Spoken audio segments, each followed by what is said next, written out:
দপ্তর প্রশাসনিক দপ্তর গাফলেতির কারণে আমরা আজকে এই দুর্গতি আজকে 2 বছর হয়ে গেছে এই রাস্তা বাজেট কিন্তু আজও করা হয়নি। বারবার যাই অফিসে বিডিওর কাছে যাই বা সরকারি রুলিং সরকারের কাছে আবদার করলে ওরা বলে তোমরা তো বাজেট হয়ে গেছে আজকে 2 বছর তো কাজ আজকে হবে কালকে হবে এভাবে আমাদের সবসময় ধোঁকাবাজ দেয়। এই গ্রাম থেকে মেন রুট যে মোতাই কত কত কিলোমিটার? আমাদের গ্রাম থেকে কয়লাবাড়ি বাজার 2 কিলোমিটার, মোতাইলে 5 কিলোমিটার হবে। হ্যাঁ। কত পরিবার আছে আপনার গ্রামে? আমরা এই রাস্তা বরাবর আছে 70 পরিবার। এদিকে আছে এই টিলা দিকে আছে এসে প্রায় 30-35 পরিবারের মতন। আমরা টোটাল টিলাতে আমরা 100-এর উপর পরিবার আছে। এই রাস্তা দিয়ে? হ্যাঁ, সবাই এই রাস্তা দিয়ে যাতায়াত আসা যাওয়া করে।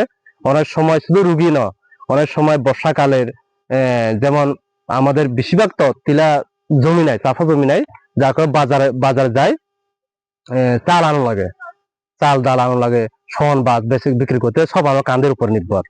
এবং ছোট ছোট শিশুরা আমাদের গ্রামের যে অঙ্গনারী স্কুলে যেতে পারে না সময় মতন, এবং যারা একটু বয়স্করা যেমন উচ্চ বুনিয়াদী বিদ্যালয়ে পড়ে, যেমন হাই স্কুলে যারা পড়ে, তারা সবাই এই বর্ষাকালে খুবই মানে অসুস্থ রোগী অবস্থায়।